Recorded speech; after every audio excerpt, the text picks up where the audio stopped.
Le cimetière aux environs de l'église Saint-Jacques de Brno est connu depuis le XIIIe siècle. L'église a été construite pour les colons allemands, flamands et wallons. Or, le cimetière ne suffit plus depuis la moitié du XIVe siècle et par la suite, il est élargi aux dépens des maisons voisines.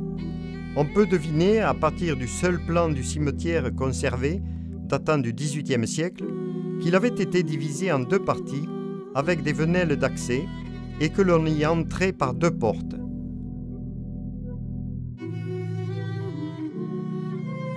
Brno, comme d'autres villes, est maintes fois frappé par des épidémies de choléra et de peste. Le premier fléau de peste arrive en automne 1349, exterminant presque un quart de la population. Puis, elle revient par vagues au cours des siècles. La dernière épidémie de peste à Brno date de 1713.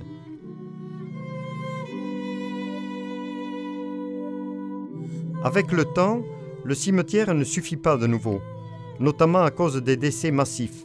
En conséquence, les vieilles tombes sont supprimées et les ossements excavés déposés dans des ossuaires, c'est-à-dire des espaces souterrains prévus dans ce but.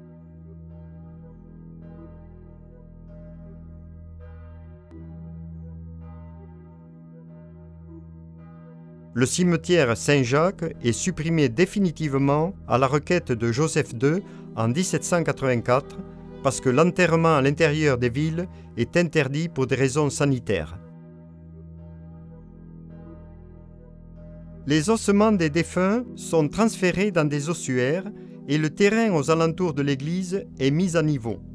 Le cimetière, qui a été en service pendant plus de 500 ans, disparaît sous de nouvelles constructions.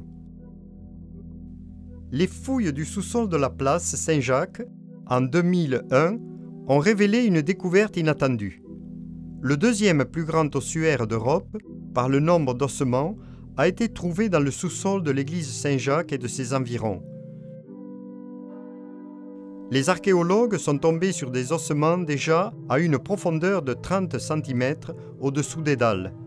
D'autres ossements ont été révélés dans les cryptes au-dessous de l'église, comblées jusqu'au plafond. En outre, on a trouvé les ossements de plus de 50 000 personnes dans les 3 autres chambres de l'ossuaire.